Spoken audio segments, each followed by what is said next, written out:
My name is David Daniel Ball, and these are the headlines for Wednesday, the 6th of May, 2009. AFP Commissioner Mick Keelty stepping down. One can't help but feel Rudd has shouldered aside another valuable public servant. Rich super cuts to pay for pension increase. Budget deficit to last at least 6 years. I'm not the Marysville arsonist, says a firefighter. Truckee protest target CBD traffic. Jetstar fined nearly $150,000 and Parramatta prison escapee charged.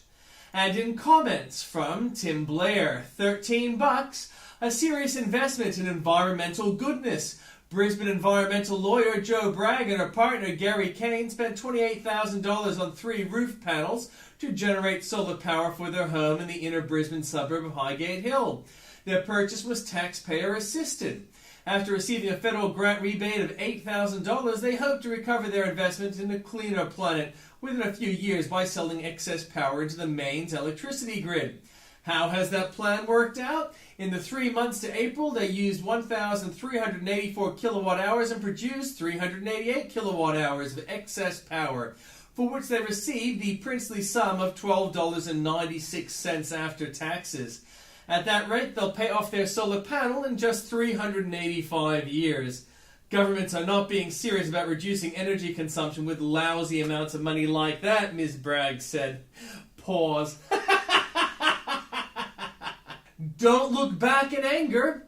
US newspapers aren't alone in facing possible closure. The UK's Independent is also threatened, although only 5 years ago owner Independent News and Media anticipated a glorious future.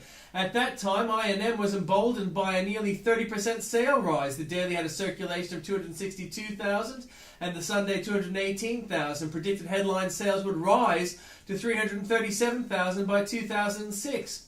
Instead, according to the latest ABC figures, average circulation of the Daily title stand at 205,000 and full price sales at 113,000. As well, the Independent owners face a £1.2 billion debt and a collapsed market value. Shares in the publisher have fallen by almost 90% over the last year. The Bush era was the Independent's golden era. Nation liberated, right product, right market, right price, right time. Tata Motors, India's largest vehicle maker, has raised about $678 million from consumer bookings for its Nano, the world's cheapest car. Wind father? Certain groups know a racket when they see one. Anti-mafia magistrates in Sicily have opened a sweeping investigation into the wind power sector, where local officials, entrepreneurs and crime gangs are suspected of collusion in the construction of lucrative wind farms before their eventual sale to multinational companies. Tobacculous, it's the stimulus plan with a rich, satisfying flavor. Officials in a country in central China have been told to smoke nearly 250,000 packs of locally made cigarettes annually or risk being fined, state media reports. Don't be a nacho Judas. Who among you will be the first public man to taste the nacho? Eyes meet. You've heard of Peking duck. How about observe Mr. Bingley's Peking dog?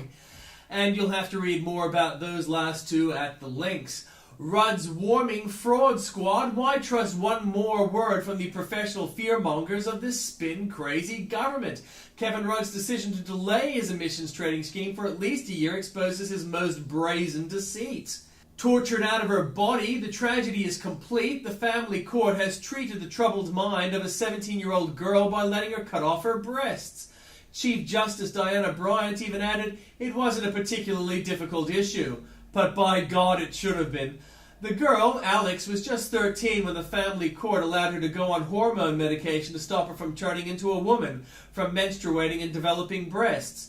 That first decision was the worst and made this latest 4 years later to seem one mere process, which is why Bryant found it so easy. Howard learned. Will Rudd relearn?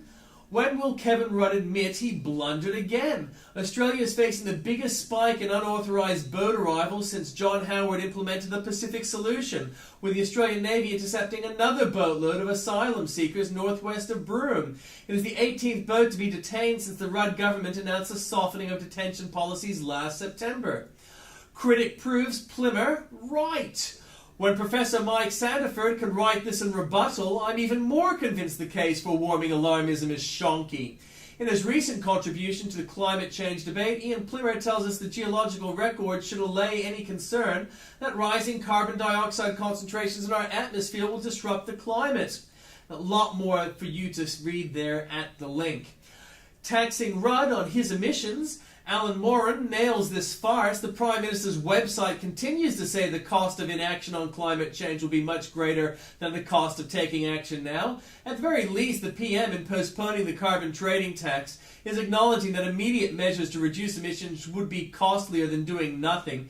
But his proposed watering down of the already diluted proposals is all the hallmarks of Napoleon's retreat from Moscow.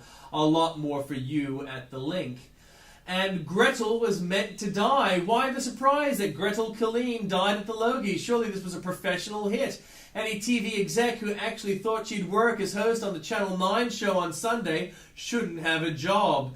No deficit of spending under Rudd, so why make the new spending commitments in the past 6 months of more than $100 billion and announce a $300 billion defense plan?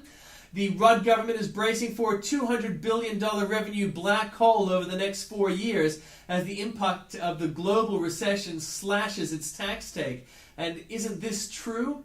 Mr. Swan said today the budget will be in deficit for a longer period of time than the initially expected because of the global economic downturn. Not expected by whom? Save the planet, poison Chinese? Why do green solutions so often involve seeming than doing? Chinese workers make energy-saving fluorescent light bulbs for Western consumers have been sickened by the hundreds due to mercury poisoning. While poor factory conditions in China shoulder most of the blame, the news does raise serious questions about just how green the mercury-rich fluorescent light bulbs actually are. How many before Rudd owns up? Yet another boat lured by Kevin Rudd? Melting detected in the media, like cracks in an ice shelf. Paul Sivret, former Labour staffer and new Courier Mail assistant editor and leftist columnist, confesses, when it comes to the climate change debate, I'm an agnostic. Soon skepticism will become even fashionable. Universities complain, too few poor. A problem that could only trouble a welfare state. The university sector will struggle to meet the Rudd government's targets on boosting numbers of students from poor backgrounds unless targets are based on the plausible available numbers of such students. University of Melbourne Vice-Chancellor Glyn Davis said yesterday. He warned that Victorian universities were unlikely to be able to meet the target unless they poached from each other because there simply weren't enough young people in the state who met the definition.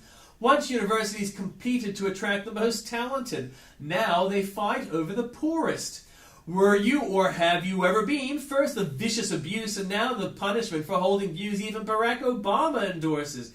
Miss California, USA, Carrie Prejean, is in danger of losing her title. Pageant officials Tuesday said they're looking into whether Prejean violated her contract by working with a national group opposed to gay marriage and by posing semi-nude when she was a 17-year-old model.